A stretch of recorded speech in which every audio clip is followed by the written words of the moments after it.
Welcome to Top Shows. Today I will show you our best movie so far. About teenagers having the best party of their lives. It quickly gets out of control and you certainly want to see more. Sit back, relax and enjoy the movie breakdown. The film starts with Costa being filmed by Dax going into his friend Thomas's house. He is talking to Dax about getting his wiener wet, when Thomas's mother shows up in the kitchen asking what he is talking about. Costa quickly deflects, then go upstairs after hearing Thomas is in the shower. Costa rubs soap on Thomas's toothbrush and pulls the curtain back. Thomas is shocked and pulls it back. He later brushes his teeth and tastes the soap, calling Costa an asshole. Costa talks about Thomas's birthday that night, saying they have to make it epic so they can get girls. Thomas's parents are going away for the weekend for their anniversary.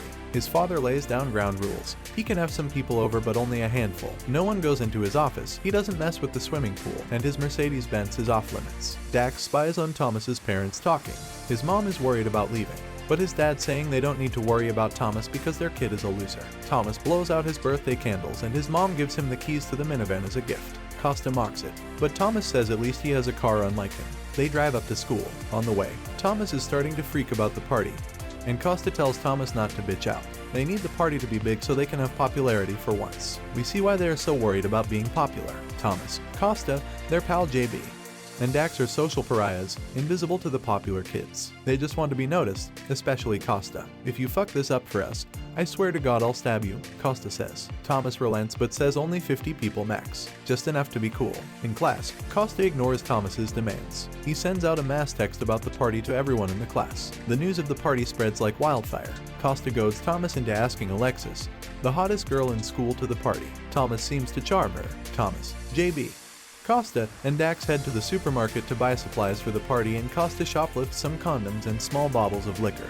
At the checkout they see Miles, who is apparently a young sports phenom. They mention the party only to find out that is where he is attending. Miles promises to bring a bunch of liquor and girls with him.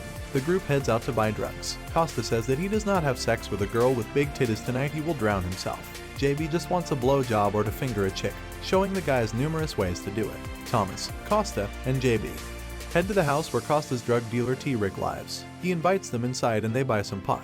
In there though, Costa hands Dax a garden gnome to steal, thinking the party needs a mascot. As they go to leave with their weed, T-Rick runs out and demands his gnome back, breaking the windshield a bit with his fist. T-Rick grabs onto the hood but Thomas shakes him off. The group peel out in the minivan, and for a moment think they are safe when T-Rick bashes them from the side of the car down the street.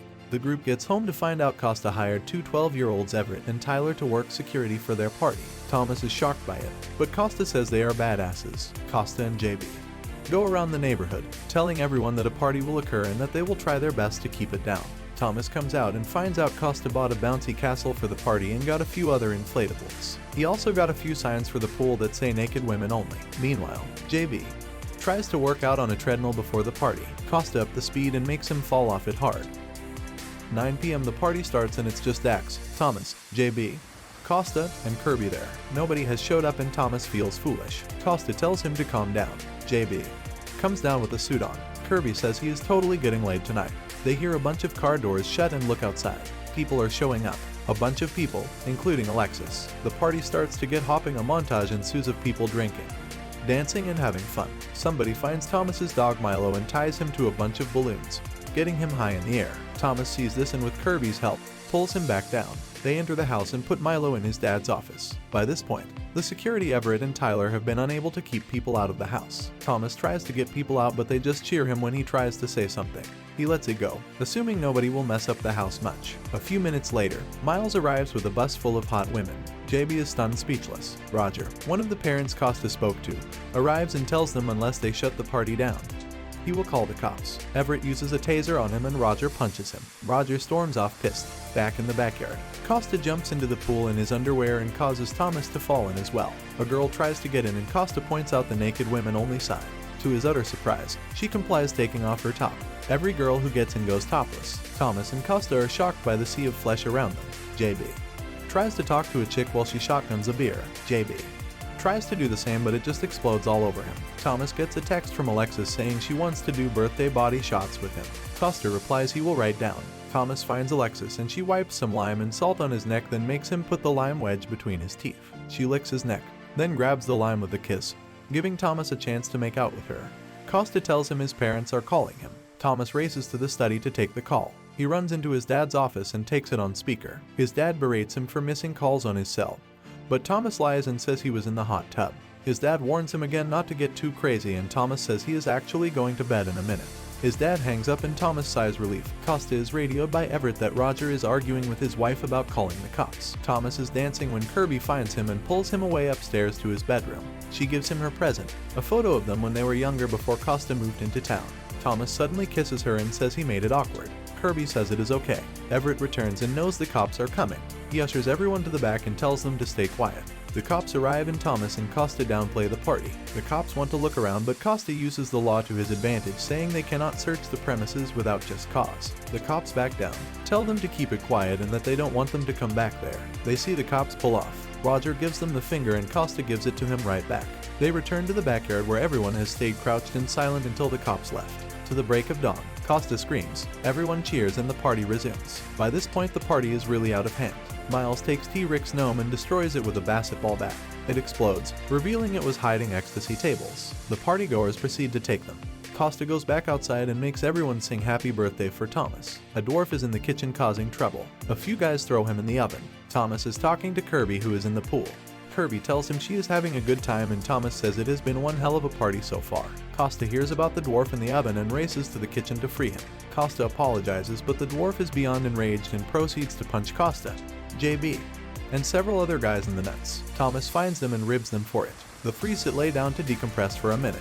Costa says the night has been awesome and apologizes to JB for all the times he called him names. Thomas admits he hooked up with Kirby. Costa says that it is cool, but Kirby is practically one of them and she has always been there. Tonight is about the girls they normally wouldn't have had a shot with. The night has to be a game changer. Another party, dance montage ensues. JB actually hooks up with a hot girl, and Thomas and Costa are nearby cheering him on.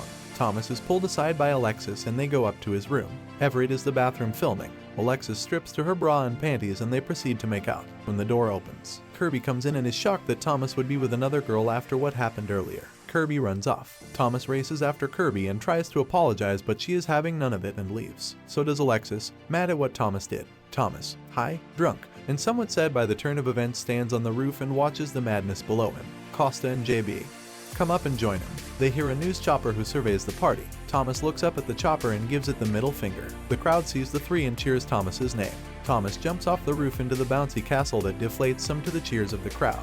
JB also jumps off with the camera getting cheers too. Everett meanwhile is in a parked car, scared out of his mind on how the party has gotten out of control. God help us, he says. Thomas and Costa see a news report about the party and hear a car start.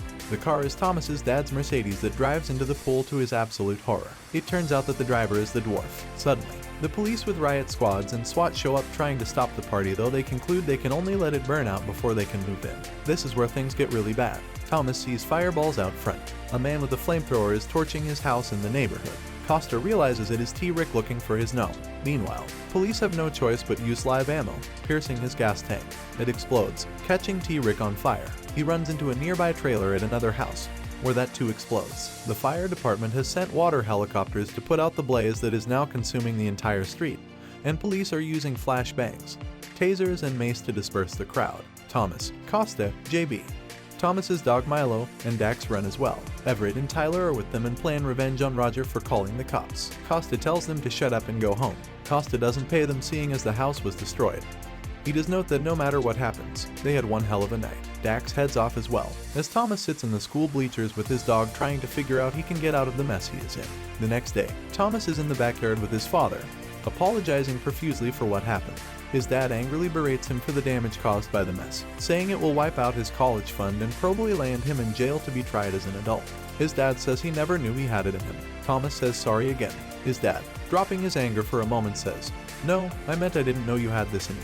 His dad gives him a brief proud smile and asks how many people showed up. Thomas says, 1,000 to 1,500 people. His dad's anger returns and he notes, "You're still fucked," as they watch the Mercedes be crane lifted out of the pool. Thomas goes to school on Monday in his charred minivan that is missing doors. He tells Costa that he is being charged with 6 offenses. He is under house arrest while they live in a hotel until the house is fixed, and he shouldn't even be talking to them. Thomas, JB, and Costa walk down the halls where everyone cheers them on for the crazy party. It gets to the point where a mass crowd cheer erupts for Thomas. The three smile, getting the popularity they craved. Thomas sees Kirby in the back of the crowd. She scoffs and leaves. Thomas chases her down and apologizes for what he did.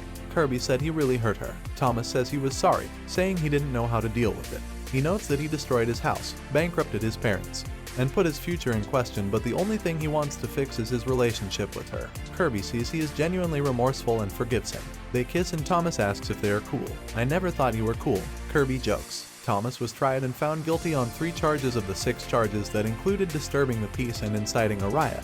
He served 5 months in prison and was released. Costa's expensive Jewish lawyer was good enough that he was found not guilty on all of the charges, but he is now facing 3 claims of paternity by 3 pregnant girls from school.